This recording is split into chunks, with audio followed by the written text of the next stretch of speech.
The book of Matthew, chapter 14, verses 1 to 36. At that time Herod the Tetrarch heard the reports about Jesus, and he said to his attendants, "This is John the Baptist. He has risen from the dead. That is why miraculous powers are at work in him." Now Herod had arrested John and bound him and put him in prison because of Herodias, his brother Philip's wife. For John had been saying to him, "It is not lawful for you to have her."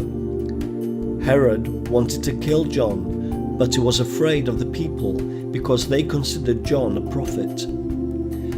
On Herod's birthday, the daughter of Herodias danced for the guests and pleased Herod so much that he promised with an oath to give her whatever she asked. Prompted by her mother, she said, "Give me here on a platter the head of John the Baptist." The king was distressed, but because of his oaths and his dinner guests, he ordered that her request be granted, and had John beheaded in the prison. His head was brought in on a platter and given to the girl, who carried it to her mother. John's disciples came and took his body and buried it. Then they went and told Jesus. When Jesus heard what had happened, he withdrew by boat privately to a solitary place. Hearing of this, the crowds followed him on foot from the towns. When Jesus landed and saw a large crowd, he had compassion on them and healed their sick. As evening approached, the disciples came to him and said, "This is a remote place, and it's already getting late. Send the crowds away so that they can go to the villages and buy themselves some food." Jesus replied, "They do not need to go away. You give them something to eat." "We have here only 5 loaves of bread and 2 fish," they answered. "Bring them here to me," he said. And he directed the people to sit down on the grass.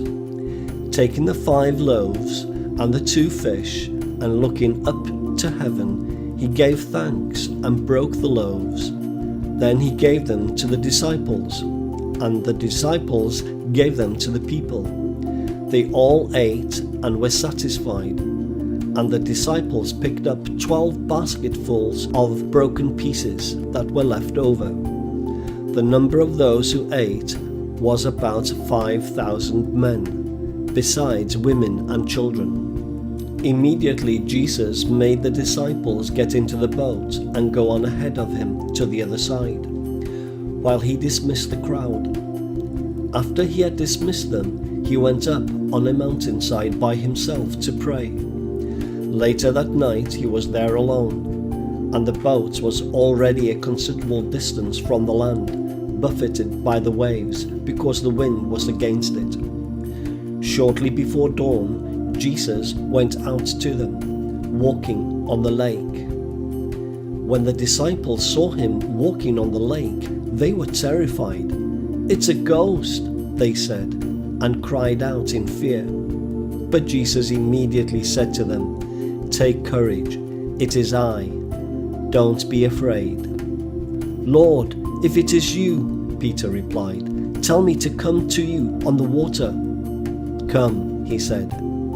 Then Peter got down out of the boat and walked on the water and came towards Jesus.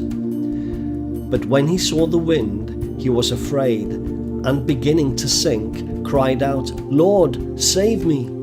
Immediately Jesus reached out his hand and caught him. "You of little faith," he said, "why did you doubt?" And when they climbed into the boat, the wind died down. Then those who were in the boat worshipped him, saying, "Truly, you are the Son of God." When they had crossed over, they landed at Gennesaret, and when the men of that place recognized Jesus, they sent word to all the surrounding country. People brought all their sick to him and begged him to let the sick touch the edge of his cloak, and all who touched it were healed.